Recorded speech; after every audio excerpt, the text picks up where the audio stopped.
It reads much more like an accidental killing. Plain vanilla, bland affidavit. Two prominent defense lawyers we spoke with say the words reckless and intentional are missing from the probable cause affidavit, which would usually be included in manslaughter or murder warrants. You're a longtime criminal defense attorney. How confident would you be if you represented this officer? In my honest opinion, I think if I was representing her, she'd walk. But they don't know about the stress-filled day.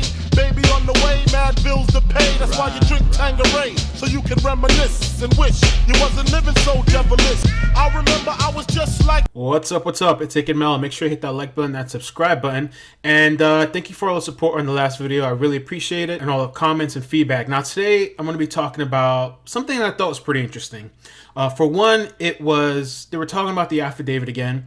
And I did the video. If you guys seen it, I'll link it. The video speaking about the affidavit, about how clean the affidavit is, right? They're giving us that, trust me, somebody looked over this. This is polished up. This is cleaned up. Like, everything's worded perfect. It's such a clean, small, like, not too specific, very like... I do know that certain statements within this affidavit are demonstratively false. The affidavit seems like they painted this for her. Like, they instructed her. Attorney George Milner says it's clear the Texas Rangers affidavit is careful not to implicate the officer. CBS 11, they went to the courthouse and they were talking to defense lawyers, I think 2 in specific. The defense lawyers looked over the affidavit. I was really surprised to hear what I heard. If it was a reasonable mistake of fact, that's an affirmative defense that's got to weigh into this thing very heavily. And I don't know too much about law and other stuff. Maybe you guys can comment down below. Probably a lot of you are not surprised. I'm surprised seeing this. One guy was like, you know, if it was me, I could get the cop to walk. In my honest opinion, I think if I was representing her, she'd walk. They see this as an easy case,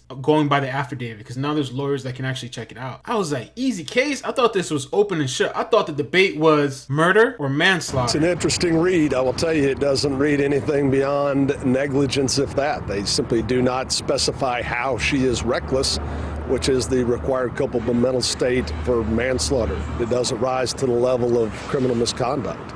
It could even be less than manslaughter. I was just kind of blown away by that. What do you guys think? It might not be such an easy case. I think with the public outcry of people wanting there to be some sort of justice, I think that's going to make a difference. But also with these court systems and all that, it takes a long time. Are people going to forget a couple months down the line, right? The 911 calls, there's no audio. This one's here from News 1. They had some sources. They don't want to be named. They want to be kept anonymous. According to ABC 8 in Dallas, 2 sources describe details of the 911 call under the condition of anonymity because they're not authorized to speak to the media. So are these sources real? Are these sources not? But listen to this. The reports say she said, "I thought I was in my apartment a dozen times. I'm so sorry," she told the 911 operator how tired she was and how she said, "How did I do that?" Now, if you guys been following, as I've been, and posting all these videos, the whole time people kept talking about, oh, she did a long shift. And the times changed so many times, 12 hours, 14 hours. At the end of the day, does it really matter? I don't think so. I've worked 16-hour shifts. Now, maybe she has a certain lifestyle, or maybe she did something the night before that then she came in and did a long shift and she was tired. This is still not excusable, but I noticed that they were talking about in the reports and all the news, and now I guess on the 911 call, she worked a long shift. Then she says, "How did I do that?" As she tried to figure it out, she got into the wrong apartment, sources said. The sources described the desperation in her voice. While Geiger may have sounded upset, "I'm sorry," this could have been the beginning of creating her alibi. Maybe she was creating an alibi, even psycho. Well, you seen that guy that killed his wife, the 2 kids, and I think she was pregnant too, and like they couldn't find the bodies at first, and he's on the news, "Oh, help me find him, help me find them." And it turns out he was the one, and I'm just hoping right now that she's somewhere safe, and maybe she's there. But right now it's just like, if she's vanished, like I want her back so bad. I want those kids back so bad. Last night I wanted that knock on the door. I wanted to see this kid just run in, just barrel rush me and just give me a hug and knock me on the ground. I'm not saying, I'm just giving a comparison. There's a lot of people that can put a face and claim innocence or whatever. I thought that was interesting. I wish that they would release the 911 calls. I feel like the details of this case is starting to like slowly just get tighter and tighter, and it's harder to find more information, because now I think it's to the point of just going to court. And I think sometimes too, letting the masses know all the information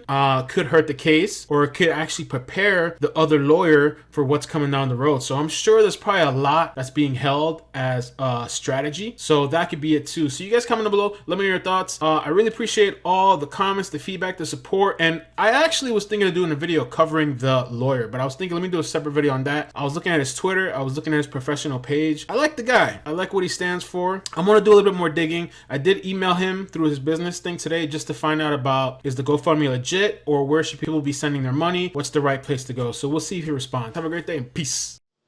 I see potential subscribers. Peace, love, prosperity. Subscribe, all right?